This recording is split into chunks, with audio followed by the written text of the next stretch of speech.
Hey, the new season of Survivor debuted last night, and Tina, the lumberjack / lumberjill, became the first cast-off.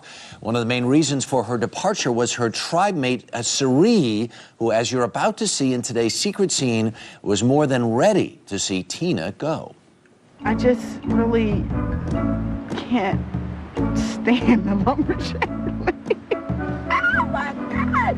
And it's so early. I never thought this soon someone would get on my nerves so much. It's just that she doesn't value anything I have to say. If there's a question like, well, what do you think we should do? If I say we should turn the fish on its side, and two other people say we should stand the fish up straight, she'll say, okay, let's stand the fish up straight. And then when we stand it up, she'll say, you know what? I have an even better idea. How about we turn it on its side? Ah! Did I just say that 5 minutes ago?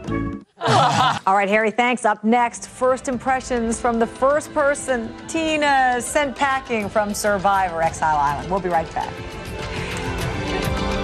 Survivor Panama Exile Island kicked off last night, and as always, someone had to be the first to go. Unfortunately for female lumberjack Tina Shear, the axe fell on her. And so with Tina stepping forward into the leadership position, I'm happy to step back and be one of the worker bees.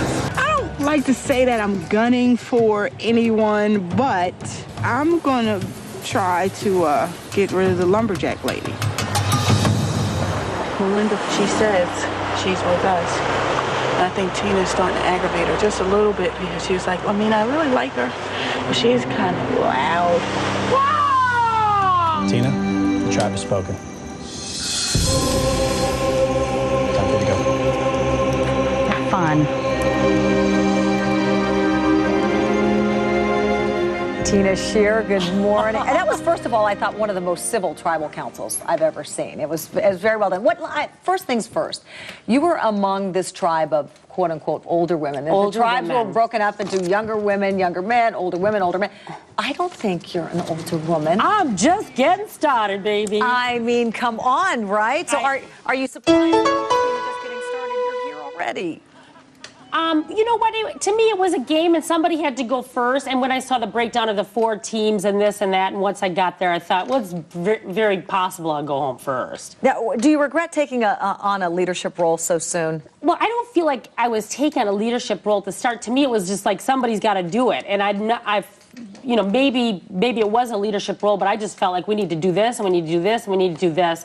So, I mean, I wasn't like, I'm going to be the leader. I thought, well, no one else is going to do it. Yeah. So, and I'm not going to sleep under the stars, and I'm not going to go without water, and I'm not going without fire. And I told Melinda at one point, I'm not necessarily doing this for you guys. I'm doing it because I don't want to sleep. I don't want to be without this stuff. And well, the crazy part is you're the one out there who's very comfortable in the outdoors, and they get rid of you. Smart them. Makes them.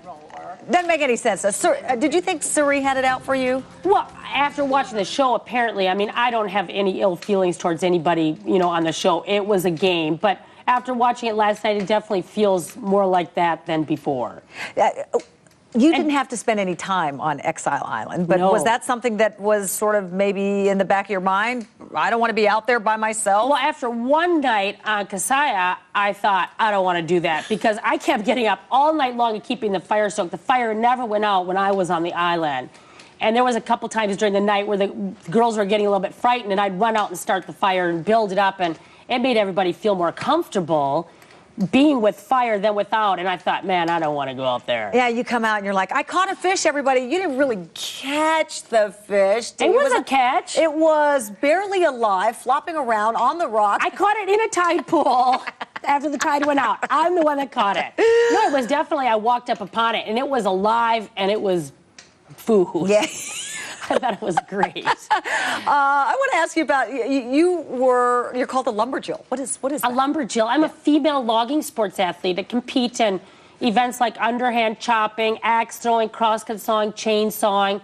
And it's a great sport. There's a lot of really cool people involved in it. And in fact, you were on the CBS Morning News 10 years ago when Harry Smith was, look at you then, 10 years ago. Whoa.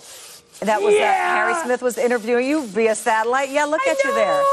Hey, let me ask you something a little bit on the serious side, Tina, about your son, because You were supposed to do Survivor Guatemala, and your son Charlie, your only child, died a week before you went.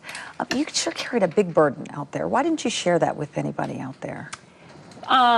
Because I didn't know them. And to me, it was like, I'm not going to go there until I go further down. I mean, if I had made it further, I might have shared, but that's mine. And I just didn't feel it necessary to bring it. And, you know, people say, did it affect your game?